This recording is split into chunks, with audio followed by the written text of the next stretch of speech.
बिस्मिल्लाहिर्रहमानिर्रहीम। अस्सलाम वालेकुम नाज़रीन, आप यूट्यूब चैनल देख रहे हैं। मैं इमरान खान हूँ। सबसे पहले इमरान खान साहब का एक स्टेटमेंट मैं आपको पढ़ के सुनाता हूँ जो इमरान खान साहब ने अपने ट्विटर हैंडल से जारी करवाया था आज से चंद माह पहले, जब 9 मई के केसेस में पाकिस्तान तहरीक इंसाफ के अरकान असम्बली को सज़ाएँ सुनाई गई और उन्हें उनकी सीटों से इलेक्शन कमीशन ने फौरी तौर पर डी सीट किया।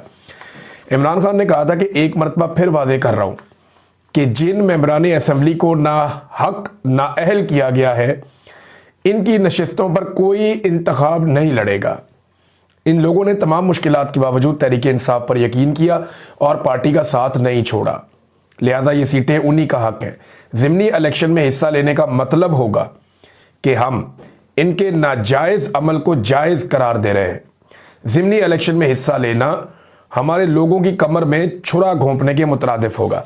ये इमरान खान साहब ये कहते थे कि ज़िमनी इलेक्शन नहीं लड़ना, उन्होंने मना किया था और पाकिस्तान तहरीक इंसाफ ने इस पर अमल दरामद भी किया। ये टोटल जो सीटें थीं जिनके ऊपर इलेक्शन हुए 13 हैं। इनमें से एक सीट ऐसी है जहां पे पाकिस्तान तहरीक इंसाफ का MNA इंतकाल कर गया, मियां अजहर साहब, और उनकी जगह पे इलेक्शन होना था। वहां अगर पाकिस्तान तहरीक इंसाफ ने इलेक्शन लड़ा लाहौर की सीट पे तो वो एक जायज़ कदम था, लेकिन वहां पे भी बाइकआउट किया जा सकता था, ये जानते हुए कि ये एस्टेब्लिशमेंट और निज़ाम किसी सूरत भी मौजूदा हालात में लेवल प्लेइंग फील्ड नहीं देगा, यह जायज़ इलेक्शन नहीं होने देगा। हरीपुर का इलेक्शन पाकिस्तान तहरीक इंसाफ ने इस सोच के साथ लड़ा कि जो ज़्यादती पंजाब में की जा सकती है, हम यहाँ पे एक नई मिसाल कायम कर सकते हैं। एक जनाब सियासी माहौल बना देंगे, हम बताएंगे देखें हमने यहाँ पे जलसे भी होने दिए, जुलूस भी होने दिए, और ये तो सीट हम बड़े आराम से जीत भी जाएंगे। तो पाकिस्तान तहरीक इंसाफ से एक बड़ी फाश गलती हुई है, ये बड़ी गलती है। अगर तो पाकिस्तान तहरीक इंसाफ ने इस इलेक्शन को लड़ना था हरीपुर वाले को, तो फिर तहरीक इंसाफ को हर हाल में ये इलेक्शन जीतना भी था। देखिए, एक ये मिथ थी कि तहरीक इंसाफ ने खैबर पख्तूनख्वा में एस्टेब्लिशमेंट के गले पर या फौज के गले पर अंगूठा रख के, मिलिट्री एस्टेब्लिशमेंट के, कि जनाब ये इलेक्शन आप हमारा चोरी नहीं कर सकते। तो पंजाब में इलेक्शन लोग अपना रिजल्ट नहीं ले सके और खैबर पख्तूनख्वा में लोगों ने अपना रिजल्ट ले लिया बंदूक के जोर के ऊपर, तो फिर कल भी ले लेते। यानी अगर बंदूक के जोर पे रिजल्ट लिया है या ताकत के जोर पे लोगों ने रिजल्ट लिया है तो फिर कल भी ले लेते। जो मुझे समझ आ रही है ना इस सारे खेल के अंदर, वो ये आ रही है कि अगर एस्टेब्लिशमेंट 2024 में भी यही करती तो खैबर पख्तूनख्वा में भी पाकिस्तान तहरीक इंसाफ की हुकूमत ना होती। उस वक्त जो एस्टेब्लिशमेंट की हिकमत अमली है उसमें यह नहीं था कि खैबर पख्तूनख्वा भी पाकिस्तान तहरीक इंसाफ से छीना जाएगा, वरना ऐसा ढोंग और 2 नंबर और फ्रॉड इलेक्शन तब भी किया जा सकता था। लेकिन उन्होंने मैनेज किया कि आहिस्ता आहिस्ता करते हैं। उन्होंने पंजाब छीना, बलूचिस्तान छीना, सिंध छीना, उसके बाद बड़े तरीके से उन्होंने उससे पहले जो है वो आज़ाद कश्मीर छीना, फिर उसके बाद उन्होंने गिलगित बल्तिस्तान भी छीना। तो बड़े तरीके से एस्टेब्लिशमेंट चली और खैबर पख्तूनख्वा पाकिस्तान तहरीक इंसाफ को दिया गया ताकि ये सारे वहां पे एंगेज हो जाएं। और उस वक्त अगर पाकिस्तान तहरीक इंसाफ ने अपनी ताकत के बलबूते पे, जिस वक्त कोई उम्मीदवार ग्राउंड पे मौजूद ही नहीं था, देखिए उम्मीदवार भी नहीं थे, उनके रिश्तेदार भी भागे हुए थे, लेकिन अवाम ने रिजल्ट ले लिया, तो वो जो रिजल्ट लिया वो सिर्फ ताकत के बलबूते पे नहीं था, एस्टेब्लिशमेंट के दिमाग में भी शायद ये था कि यहां पे हम अभी वो नहीं कर सकते, पूरे मुल्क में कर दिया तो कोई नया मुसीबत ही ना बन जाए। इलेक्शन जो है उसको तस्लीम भी तो करवाना था सबसे बड़ी पॉलिटिकल पार्टी से। इसको समझे आप बात को। सबसे बड़ी पॉलिटिकल पार्टी अगर पहले ही दिन कहती जनाब हम इलेक्शन तस्लीम ही नहीं करते, ये तो आपने पूरे पाकिस्तान में एक सूबे में भी हमें हुकूमत नहीं बनाने दी, तो सिचुएशन थोड़ी डिफिकल्ट हो जाती। उन मुश्किलात से बचने के लिए उस वक्त खैबर पख्तूनख्वा में ये किया गया। और आज जब खैबर पख्तूनख्वा में पाकिस्तान तहरीक इंसाफ की हुकूमत भी है, उनका बयानिया भी है और उनका एक मकबूल आदमी है जिसको सीट से उतारा गया, विक्टिम का कार्ड भी है, इमरान खान साहब जेल में भी है, और सारा कुछ होने के बावजूद जिस तरह हरीपुर का इलेक्शन हरवाया गया, ये तो जब मर्जी किया जा सकता है। इससे एक बात पाकिस्तान तहरीक इंसाफ को पता चल जानी चाहिए कि इस निज़ाम के अंदर मौजूदा सेटअप में पाकिस्तान तहरीक इंसाफ के लिए अब कोई रास्ता मौजूद नहीं है कि वो सिस्टम के अंदर रहकर इंसाफ हासिल करने की कोशिश करे। ये नहीं हो सकता। अब ये अपने आप को धोखा देने वाली बात है कि आसिम मुनीर साहब बैठे हुए हैं फील्ड मार्शल के तौर पे, सारे निज़ाम को कंट्रोल कर रहे हैं और इसी निज़ाम के अंदर पाकिस्तान तहरीके इंसाफ अपने लिए इंसाफ हासिल कर लेगी और अपने लीडर के लिए भी इंसाफ हासिल कर लेगी। तहरीके इंसाफ को इस निज़ाम को बाहर से धक्का देना पड़ेगा। इमरान खान साहब बड़े लंबे अरसे से एक बात कहते चले आ रहे हैं और हर मौके के बाद वो बात सच साबित हो जाती है। पता चल जाता है कि इमरान खान ने ठीक बात की है कि फैसला सड़कों पे होगा, सिस्टम के अंदर फैसला नहीं हो सकता। ये बात अब वाज़ेह होती जा रही है। नाज़रीन, नून लीग जो है, अब उनकी जगह कोई भी होता वो यही कहता कि हम इलेक्शन जीत गए हैं, हमारा तोती बोल रहा है, इमरान खान की मकबूलियत कम हो रही है और हमारी मकबूलियत बहुत ज़्यादा बढ़ रही है। नवाज शरीफ साहब की जो खिदमत की सियासत है वो ये कहेंगे कि वो जीत रही है, और ये उन्हें कहना चाहिए। एक पॉलिटिकल पार्टी यही करती है। अगर आप धांधली करके भी जीते हैं, मुंह काला कर ही लिया है, तो फिर आपको ये तो कहना पड़ेगा कि जनाब इलेक्शन हम जीते हैं। और वो यही कह रहे हैं कि पाकिस्तान तहरीके इंसाफ की पॉलिसी से लोग खुश नहीं है जनाब, इसलिए जो है वो PMLN इलेक्शन जीत रही है। अब वो ये कह रहे हैं, जबकि पाकिस्तान तहरीके इंसाफ जो है वो ये बताती रहेगी टर्नआउट बहुत कम था, लोग निकले ही नहीं। तो उन 11 हल्कों में जहां पे पाकिस्तान तहरीके इंसाफ ने बाइकआउट किया। देखिए, इसमें ना एक मैं जर्नलिस्ट है उनकी एक पोस्ट पढ़ रहा था, वो ये कहते हैं कि उनको हैरत हुई कि सारा दिन पोलिंग स्टेशन पे कोई आया ही नहीं और शाम को इतने सारे वोट कैसे निकल गए। वो जगह जगह बार बार ये बात बता रहे हैं कि बड़ी अजीबोगरीब किस्म की इलेक्शन की सूरत हाल थी और 67,000 वोट पड़ गए वहां मियाँ वाली में। वो कहते हैं जी ये तो जीत तो इन्होंने जाना ही था क्योंकि अकेले ही भाग रहे थे मैदान में, लेकिन इतना वोट किधर से आ गया, हमने तो सारा दिन वोट पड़ता हुआ देखा ही नहीं। और एक आधी जगह पे वो कहते हैं जहां पे गिनती हो रही थी, मैं वहां खड़ा हुआ था, वहां से तो औरतों वाले डब्बे में से 5 वोट टोटल निकले, दूसरे डब्बों में को 150 वोट निकले, 150 करके कोई वोट थे। तो ये इतने थोड़े से वोट जहां पे निकलते हैं वहां पे हजारों की लीड कैसे बन जाती है, ये एक बड़ा सवाल है। इसका जवाब आज किसी के पास नहीं है, क्योंकि सिस्टम ने ये फैसला कर लिया कि जो मर्जी हो जाए, उन्हें फर्क ही नहीं पड़ता। आप फॉर्म 45 ले आए, कोई असली कागज ले आए, आप कोई वीडियो ले आए, आप कोई सबूत ले आए, आप साबित कर दें, इनको फर्क ही नहीं पड़ता। ना इलेक्शन कमीशन को फर्क पड़ता है, ना पाकिस्तान की एस्टेब्लिशमेंट को फर्क पड़ता है, ना पाकिस्तान की हुकूमत को फर्क पड़ता है, ना जो शख्स जिसको जितवाया गया जबरदस्ती उसे भी फर्क नहीं पड़ता। तो पाकिस्तान तहरीके इंसाफ ने गलती की। या तो इनको हर हाल में हरीपुर का इलेक्शन जीतना चाहिए था, और अगर ये हरीपुर का इलेक्शन नहीं जीते तो फिर इनको इमरान खान साहब की बात माननी चाहिए थी। क्योंकि देखिए, बाइकआउट का असर काफी हद तक कमजोर हुआ।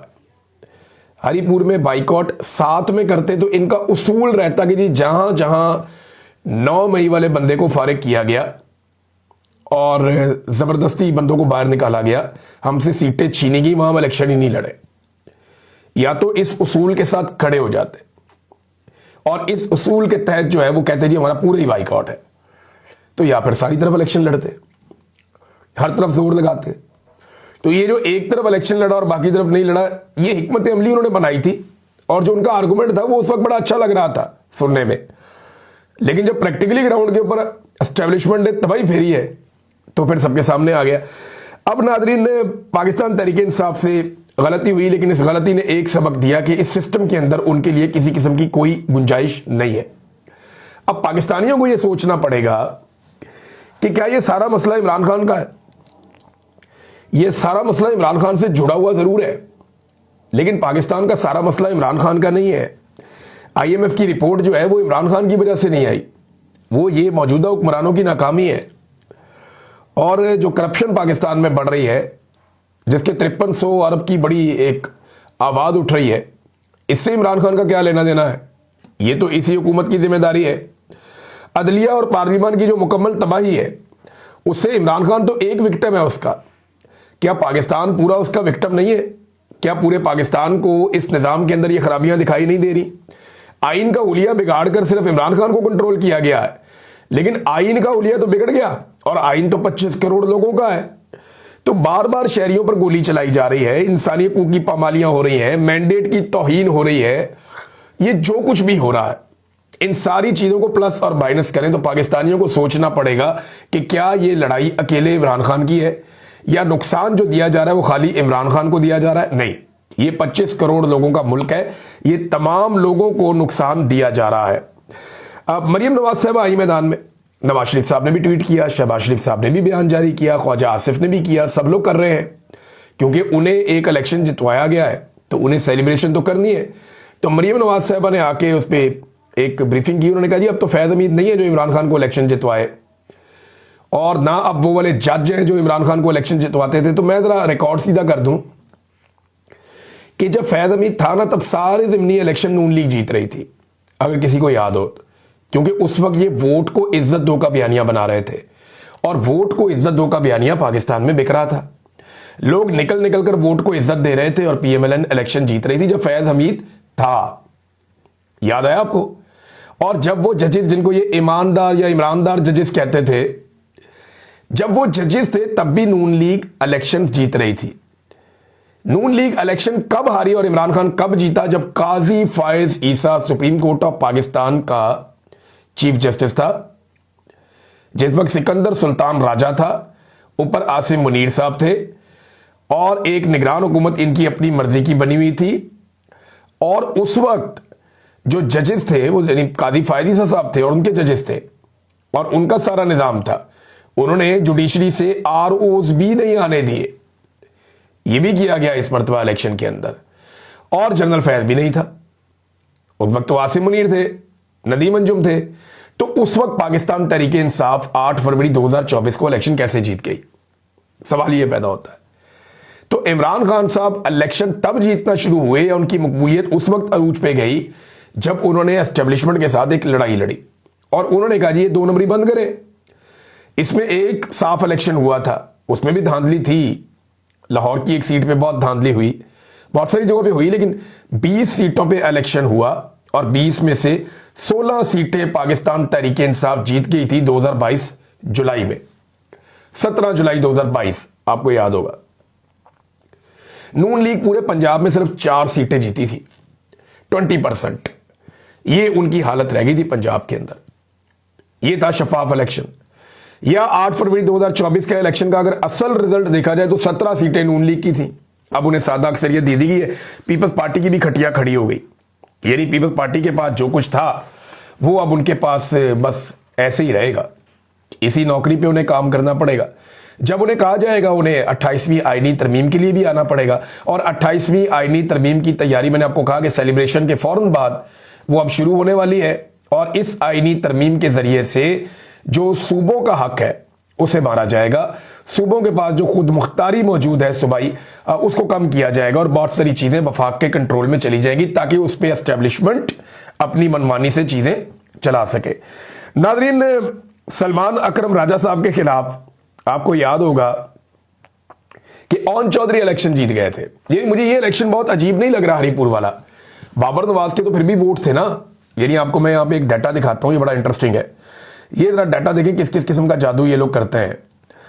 ये आम इंतखाबात जब हुए 8 फरवरी 2024 को, तो इसी NA 18 हरीपुर में जो वोट पड़े थे वो लगभग 50% पड़े थे। 49.88%, लगभग आधे लोगों ने वोट डाला था। और उस वक्त बाबर नवाज को 1,12,399 वोट मिले थे, यानी 1,12,000 वोट मिले थे बाबर नवाज को, नून लीग के उम्मीदवार को, जब आधे लोगों ने वोट डाला था 49% लोगों ने।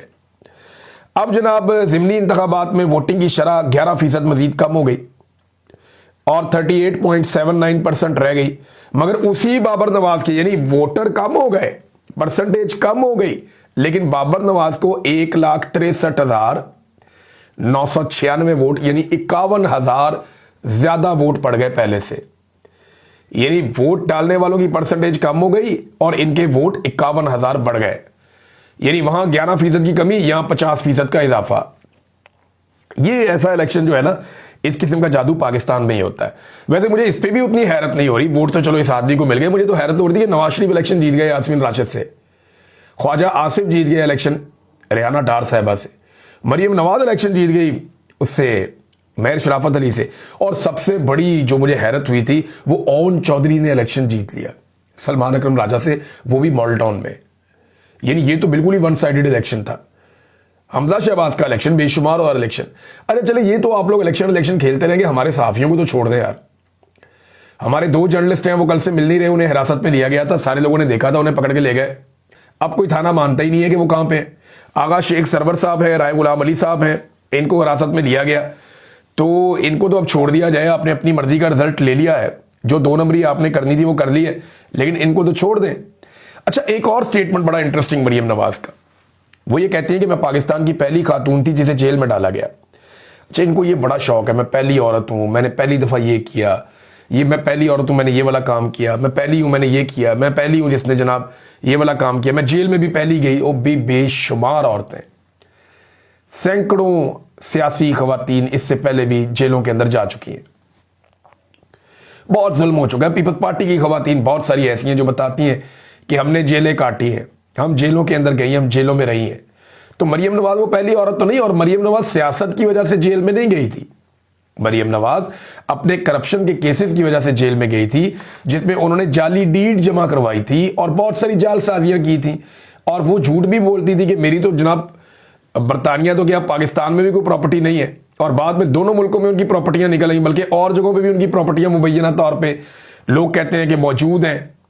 तो ये इन्हें जो पहली खातून बनने का शौक है ना, ये शौक इनका अभी तक पूरा नहीं हो रहा। जब बैठती है कोई ना कोई चीज पहली दफा अपने खाते में डाल देती है। पहली दफा किसी औरत ने इतना जुल्म और जबर और फस्तायत की है हसीना वाजिद के बाहर, ये पहली दफा है।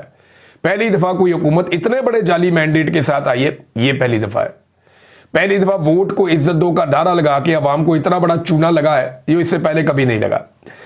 नाज़रीन, यहां पे दो लोग हैं जिन्होंने दावा किया कि 2026 में इंतखाबात हो सकते हैं। मुझे नहीं लगता इंतखाबात तभी होंगे जब पब्लिक इस सिस्टम के बाहर से निकलकर अपना जोर लगाएगी और जबरदस्ती मजबूर करेगी इस निज़ाम को इंतखाबात की तरफ जाने के लिए और अपना मैंडेट तस्लीम करवाएगी। लेकिन कंवर दिलशाद साहब है, उन्होंने भी लिखा कि 2026 में 28वीं तरमीम के बाद अब मुल्क में इलेक्शन हो सकते हैं। हफीजुल्लाह न्याजी साहब ने भी कहा कि 2026 में कबल अज़ वक्त इलेक्शन करवा के नून लीग को 2/3 अक्सरियत दिलवाई जा सकती है। इमरान खान को सजा दिलवाकर 10 साल के लिए इलेक्शन मुलतवी भी किए जा सकते हैं। ये वाला काम भी हो सकता है बाद में, और इसके लिए जो है वो आईनी अदालत एक मददगार साबित हो सकती है। ये बात भी हफीजुल्लाह न्याजी साहब ने कही है। अब देखें, मुझे तो ऐसा दिखाई नहीं दे रहा फिलहाल, इनकी तो सारी उंगलियां घी में, सर कढ़ाई में है। पीपल्स पार्टी का जब मर्जी बाजू मरोड़ के उनसे एक और तरमीम करवा लेंगे। तो 28वीं आईनी तरमीम तो इन्होंने करवानी है, और उसके बाद इन्होंने चीजों को कंट्रोल में रखना है अपने। आसिम मुनीर साहब 2030 तक के लिए फील्ड मार्शल बनाए गए हैं, उनके पास ताहयात इस्तिस्ना भी है। अगर कोई बड़ी अवामी तहरीक खड़ी नहीं होती और कोई ऐसा रिएक्शन पब्लिक का नहीं आता जो इस निज़ाम को बहा कर ले जाए, तो उनके लिए तो बेहतर यह है कि वो टाइमली जाके आराम से 2029 में इलेक्शन करवाएं और 2029 में अपनी मर्जी की हुकूमत लाकर 2030 में फिर अपनी मर्जी का फैसला ले लें। तो उनके लिए तो इस वक्त सबसे आसान और सीधा फार्मूला यह है ना, 24 में इलेक्शन हुआ, 29 में करवाओ जाके आराम से, और 2030 तक तो वैसे ही आसिम मुनीर बैठे हुए हैं। ये अगर इनका ये मामला सारा निमट जाता है तो ये अवामी ताकत से ही कोई चीज तब्दील होगी, वरना नहीं होगी। अवामी राय जानने का जो वाहिद जरिया होता है इलेक्शन, वही पाकिस्तान के अंदर रोन दिया गया है। अब कोई अवामी राय कहीं नहीं है। लोग जो मर्जी कहते रहे, इससे किसी को फर्क ही कोई नहीं पड़ता। जिसको मर्जी वोट डालें, जिसका दिल करेगा उसकी हुकूमत लाकर बैठा दी जाएगी। नाज़रीन, FC हेडक्वार्टर पेशावर पे खुद को हमला हुआ है। जिस वक्त हमारा पूरा निज़ाम इलेक्शन चोरी करने में मसरूफ था, उस वक्त जब एजेंसियां अपनी कार्रवाइयां डाल रही होती हैं, तो उस वक्त FC हेडक्वार्टर पेशावर के ऊपर खुद को हमला हुआ। बड़ा अफसोसनाक वाकया।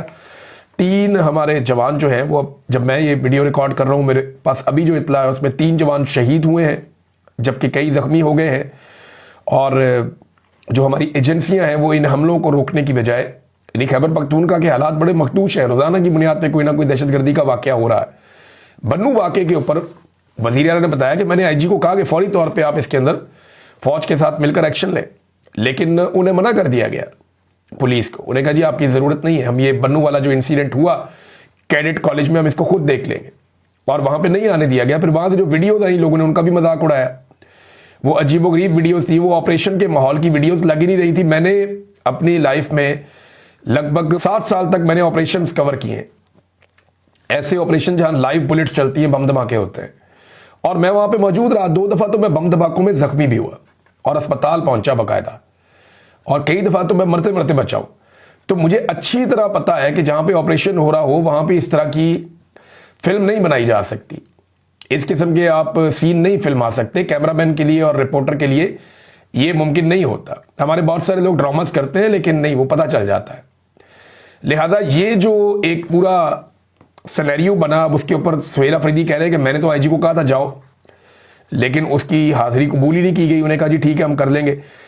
बहरहाल अब ये एफसी हेडक्वार्टर पेशावर के ऊपर जो अटैक हुआ है, खुदकुश जो बम्बार था, ये खुदकुश हमला है और उस बम्बार की कोई एक तस्वीर भी अब मंजर आम पे आई है। बताया जा रहा है कि जनाब ये आदमी है जिसने खुदकुश हमला किया मुबैना तौर पे। आईनी अदालत नादरीन अब तकरीबन तैयार हो गई है और इसके जो लवाजमात हैं वो अब दिए जा रहे हैं। 10 बावर्ची हैं, 15 ड्राइवर्स हैं, 20 कासिद हैं, नायब कासिद हैं, बहुत सारे 10 माली हैं, 20 के करीब स्वीपर्स हैं। दनादन ज़बरदस्त अवाम का बजट अब लगाया जाएगा आईनी अदालत पे। और आईनी अदालत ने क्या देना है कौम को? आइन की तशरीह करनी है, तो आइन ही नहीं मौजूद तो आइन की तशरीह के लिए अदालत की क्या ज़रूरत है? कुछ भी नहीं।